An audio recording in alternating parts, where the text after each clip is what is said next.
महाराष्ट्र राज्याचे मुख्यमंत्री देवेंद्र फडणवीस हे धरणगाव येथे आले असता एकनाथराव खडसे हे पक्षांतर करतील, भारतीय जनता पार्टीमध्ये प्रवेश करतील असं म्हटलं जात होतं.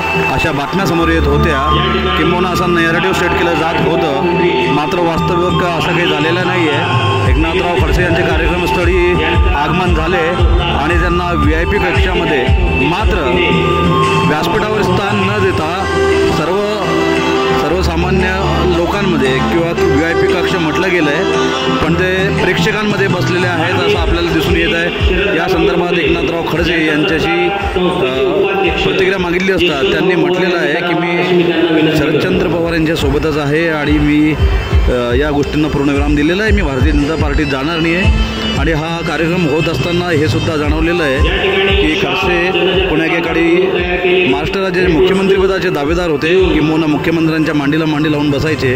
आज मात्र एकनाथराव खडसे हे व्यासपीठासमोर VIP कक्षामध्ये आणि प्रेक्षकांमध्ये पहिल्या रांगेत बसलेले असताना आपणास दिसून येत आहे. यामुळे अनेक राजकीय चर्चांना जरी पूर्णविराम मिळालं असलं तरी इतर चर्चा मात्र सुरू झालेल्या आहेत की खडसे साहेब यांना मुद्दाम बसवलं गेलं आहे, की योगायोगानं बसवलं गेलं आहे, की आरोग्याच्या कारणावरून ते प्रेक्षकांमध्ये बसले. हे जरी सुस्पष्ट झालेलं नसलं ते राजकीय तर्क आणि कुतर्क यांना उधाण आलेलं आहे. एका प्रकारे नाथाभाऊ विरोधी शक्तींनी नाथाभाऊंवर एका प्रकारे राजकीय कुरघडी केल्याचं असं म्हटलं जात आहे. जाणून घेऊया नाथाभाऊंची प्रतिक्रिया. माझा पक्षप्रवेशाचा विषय हा केव्हा संपलेला आहे. आता मी माननीय शरद पवार साहेबांच्या राष्ट्रवादी काँग्रेसमध्ये आहे आणि त्यांच्याबरोबरच राहणार आहे.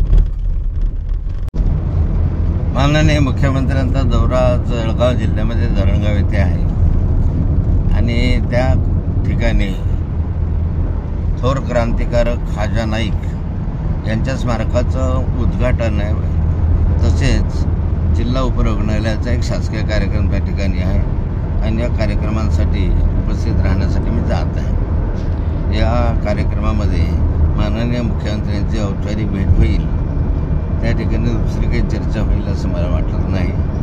त्यामुळे हा राजकीय कार्यक्रम नाही, हा शासकीय कार्यक्रम आहे आणि शासकीय कार्यक्रमाच्या निमित्त आम्ही त्या ठिकाणी हजर राहणार.